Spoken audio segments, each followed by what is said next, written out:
मैं शशि प्रकाश, सहायक प्रोफेसर ज्योतिष, जूथालाल संस्कृत महाविद्यालय, मंझोलिया, पश्चिम चंपारण, बिहार।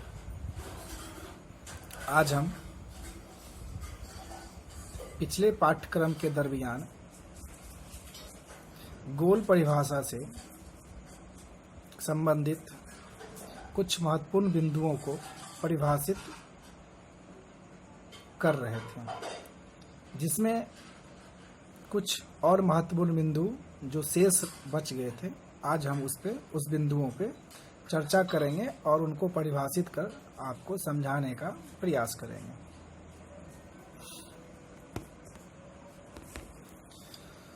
तो जैसा कि मैंने आपको पहले ही बताया कि ये गोल परिभाषा उपशास्त्रीय पुस्तक के अंतर्गत आने वाली ये पुस्तक है, जिसके अंतर्गत आज हम पिछले पाठ्यक्रम के दरमियान जो शेष बचे उन पे चर्चा करने वाले हैं। तो आज हम चर्चा करने वाले हैं समस्थान के बारे पे।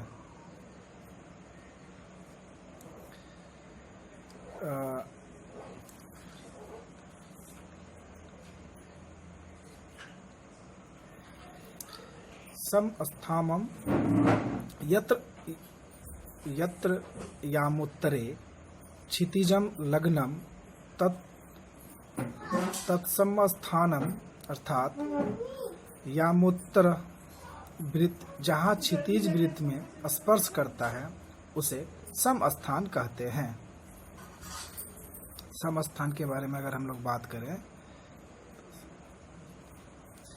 यत्र यामोत्तरे क्षितिजम लग्न तस्मम स्थानमम, अर्थात यामोत्तर वृत्त जहाँ क्षितिज वृत्त में स्पर्श करता है उसे हम समस्थान कहते हैं। अब हम आगे बात करें ध्रुव स्थानम के बारे में कि ध्रुव स्थान क्या है।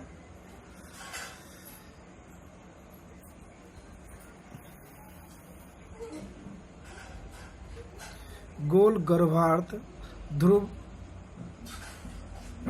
ध्रुवस्थानम गतम सूत्रम गोल पृष्ठम स्पृशति तद्ध्रुव स्थानम व मुकेन्द्रात् ध्रुव नक्षत्र गतम सूत्र यस्मिन् गोल यत्र लग्न तस्मिन् गोल तदेव ध्रुव स्थानम कथ्यते। अर्थात भूकेंद्र से ध्रुव नक्षत्रगत सूत्र जिस गोल में जहाँ लगता है वहाँ उस गोल में ध्रुव स्थान कहा जाता है, वहाँ उस स्थान को ध्रुव स्थान कहते हैं। हिंदी में समझे इसको। भूकेंद्र से ध्रुव नक्षत्रगत सूत्र जिस गोल में जहाँ लगता है वहाँ उस गोल में ध्रुव स्थान, वहाँ उस गोल को हम लोग ध्रुव स्थान कहते हैं। ऐसे समझने का प्रयास करें। अब हम लोग बात करते हैं संवृत्तम या पूर्वाप्रवृत्तम। इसको हम लोग समस्थानात् नवत्यंशेन निर्मितम यद्वृत्त तत्पूर्वापरम संवृत्तम वोच्यते। हम लोग फिर से अगर बात करें तो समस्थानात् नवतंसेन निर्मितम यद्वृत्त तत्पूर्वापरम संवृत्तम वोच्यते। अर्थात समस्थान से 90 अंश की त्रिज्या द्वारा निर्मित वृत्त को पूर्वार वृत्त या संवृत्त कहते हैं। समझ गए। समस्थान से 90 अंश की त्रिज्या द्वारा निर्मित वृत्त को पूर्वापर वृत्त या संवृत्त कहते हैं। अब हम लोग बात करते हैं आगे अयन वृत्तम के बारे में। नाड़ी क्रांति वृत्त्यो संपात स्थानात् नवत्यंस्यो निर्मितम यद वृत्तम तद अयन वृत्तम। वा गोल अस्निधतो नवत्यंशवृत्तम ऐन वृत्तम कथ्यते। अर्थात गोल संधि से 90 अंश की त्रिज्या द्वारा निर्मित वृत्त को ऐन वृत्त कहते हैं। अगर हम लोग इसे फिर से जानने की प्रयास करें तो ऐन वृत्तम के बारे में, तो पहले हमारा श्लोक इसका दिया हुआ है, उसके बाद उसका हम लोग हिंदी अनुवाद करते हैं। तो हम हिंदी अनुवाद से ही बात करते हैं। गोल संधि से 90 अंश की त्रिज्या द्वारा निर्मित वृत्त को ऐन वृत्त कहते हैं। साफ साफ और सरल शब्दों में समझने का प्रयास करते हैं। अब हम लोग बात करते हैं कदम स्थानम पे। ध्रुवा त्रिज्यनासेन कदम वृत्तम भरमति। यदम सौम्य याम वेदायाम दुई प्रकार कर्म भवति।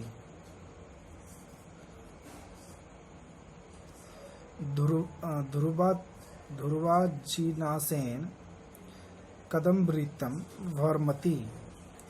इदम सौम्य याम वेद्याम दुई प्रकार कर्म भवति। अभिमंडल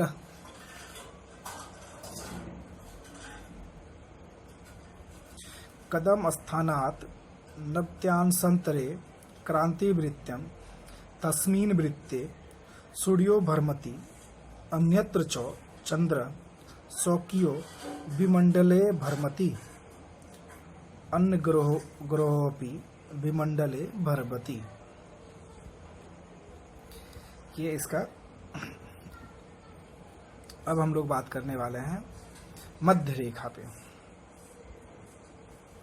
यत्र सूत्रम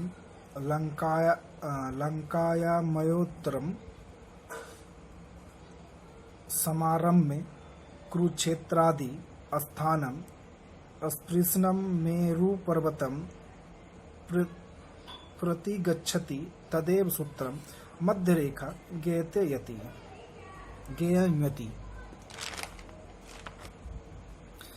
फिर से हम लोग बात कर लें। यत्र सूत्रम लंकायामयोत्तर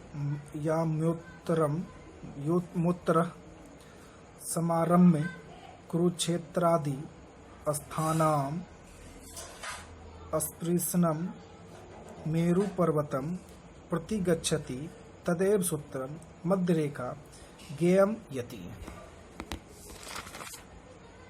अब हम आगे बात करने वाले हैं उन्मंडलम पे। उन्मंडलम पे स्वनिरक्षक रब मध्यम तदो नवत्यंश वृत्तम उन्मंडलम कथ्यते। अर्थात निरक्ष रब मध्य से 90 अंश की त्रिज्या द्वारा निर्मित वृत्त को उन्मंडल कहते हैं। हम लोग फिर से बात करें। स्वनिरक्ष रब मध्यम तदो नवत्यंश वृत्तम उन्मंडल कथ्यते। अर्थात निरक्ष रब मध्य से 90 अंश की त्रिज्या द्वारा निर्मित वृत्त को उन्मंडल कहते हैं। अब हम लोग बात करते हैं गोल संधि पे। गोल संधि नाड़ी वृत्त क्रांति वृत्त्योर योग संधि गोल संधि कथ्यते। अगर हम लोग बात करें नाड़ी वृत्त क्रांति वृत्तियो योगे संधि गोल संधि कथ्यते। अर्थात नाड़ी वृत्त और क्रांति वृत्त ये दोनों प्रथम मेषादि और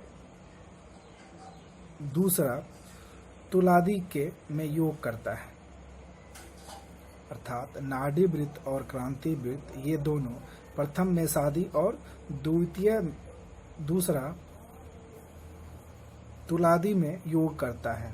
इन दोनों योग को गोल संधि कहते हैं। गोल संधि पे हो गया। अब पाता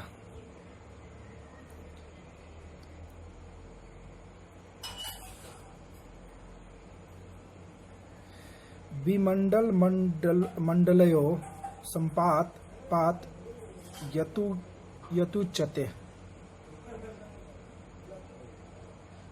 अर्थात विमंडल और क्रांति वृत्त से, अर्थात विमंडल और क्रांति वृत्त के संपात को पात कहते हैं। विमंडलम मंडलयो संपात, हम लोग पात की बात कर रहे हैं। विमंडल मंडलयो संपात पात यत्युच्यते, अर्थात विमंडल और क्रांति वृत्त के संपात को पात कहते हैं। अब हम लोग बात करते हैं पलभा पे। पलभा क्या है?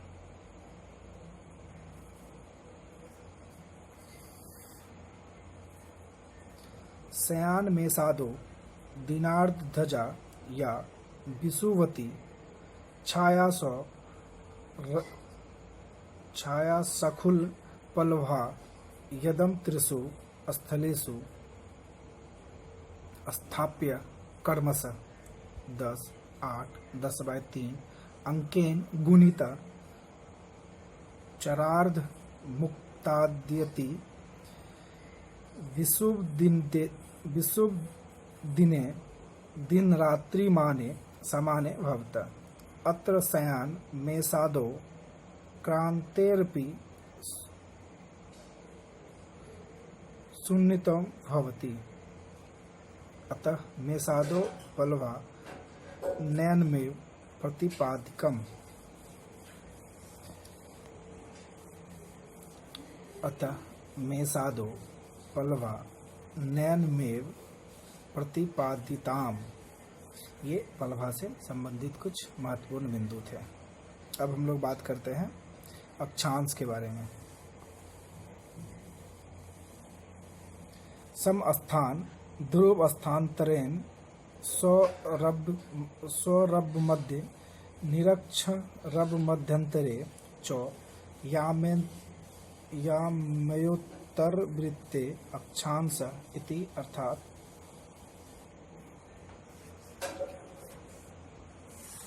अगर हम लोग बात करें अक्षांश पे तो समस्थानम ध्रुव स्थानांतरे स्वरब मध्य निरक्ष रब मध्यंतरे च यामोत्तर रवृत्ते अक्षांश इति, अर्थात यामोत्तर वृत्त में सम स्थान और ध्रुव स्थान के अंतर को तथा रब मध्य और निरक्ष रब मध्य के अंतर को अक्षांश कहते हैं।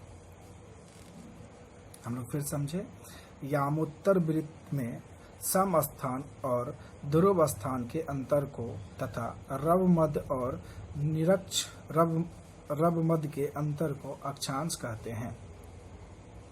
अब हम लोग बात करते हैं कदम वृत्त, जिनांश वृत्तम के बारे में।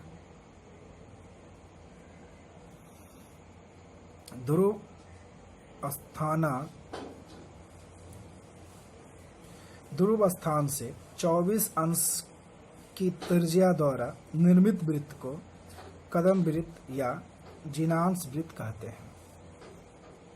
कदम वृत्त या जिनांश वृत्त किसे कहते हैं?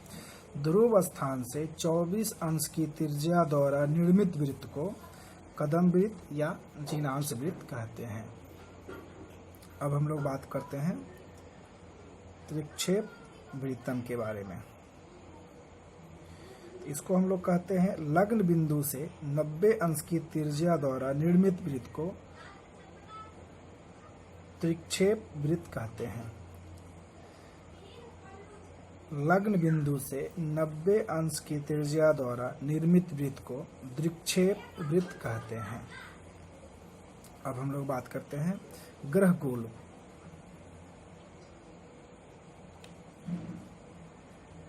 स्वस्वगत्या चंद्रादयो ग्रह यस्मिन् वृत्ते गच्छति तद विमंडलम ग्रह गोल भवति।